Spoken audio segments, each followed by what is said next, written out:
Sarah Coit was living her dream. The talented all-rounder has won World Cups with the Southern Stars and the Ashes. But her success on the field was in stark contrast to the struggles in her private life. It's weird because you think you're like in a good place to talk about it, then you go down memory lane. This Southern Star was in the grip of anorexia and on a path of self-destruction. I'm not proud of it, but I was pretty much drunk every night trying to deal with it. Coit's story isn't unique. Adelaide United soccer player Adriana Jones spent all her teenage years fighting anorexia.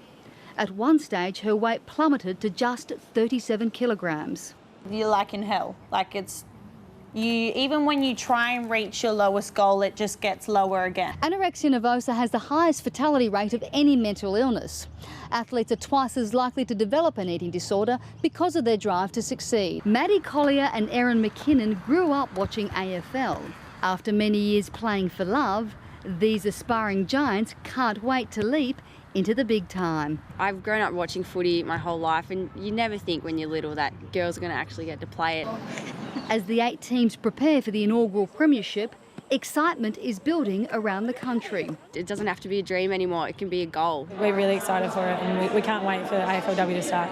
With limited preparation, skills and fitness will be put to the test.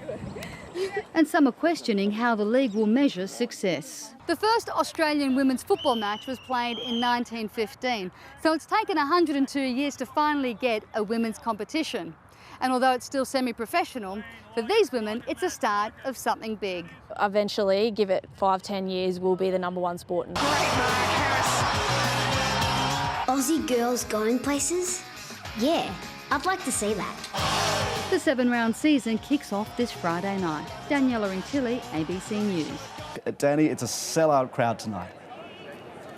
Yeah, Jeremy, no surprise, the Big Bash is becoming huge. It averages about 1 million TV viewers, and we're seeing thousands of young fans and families pouring through, decked out in lime green and magenta. We've got quite a bit of rain here before. It seems to have passed, and I know the rest of Sydney had a bit of a downpour, but a local derby is the perfect way to kick off the competition tonight. Danny, there's a deep rivalry between these two sides, isn't there?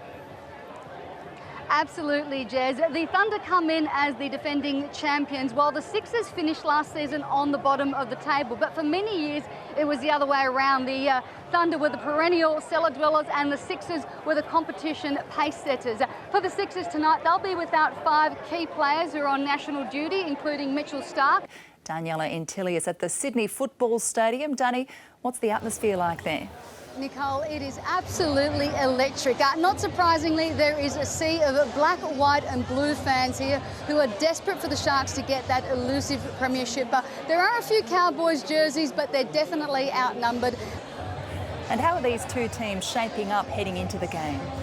Well, in news just in for the Cowboys, Kalen Ponga will replace Kane Lynette. That's an injury setback for the Cowboys. Lynette succumbed to that hamstring injury. The Cowboys, of course, are coming off that brutal extra time win against the Broncos last week in the heat. There's definitely a lot of pressure. They're looking to become the first team since 1993 to win back-to-back premierships, but the Cowboys coach Paul Green says all the pressure will be on Cronulla. They haven't won since they've been incepted in 49 years, despite playing in 6 prelims and a Super League grand final. And even the Sharks coach Shane Flanagan says there's no excuse for his side.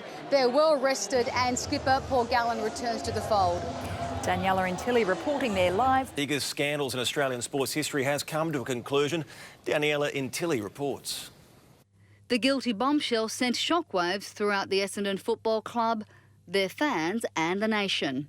We, like I think everybody else in the Essendon wider community, was shocked. This has been the most complex anti-doping case in Australia's history. In 2012, the club devised a scandalous supplements program. 34 past and present players were given the banned substance thymosin beta-4. This is a devastating decision for the past and present players. Former coach James Hird issued a statement describing the decision a miscarriage of justice.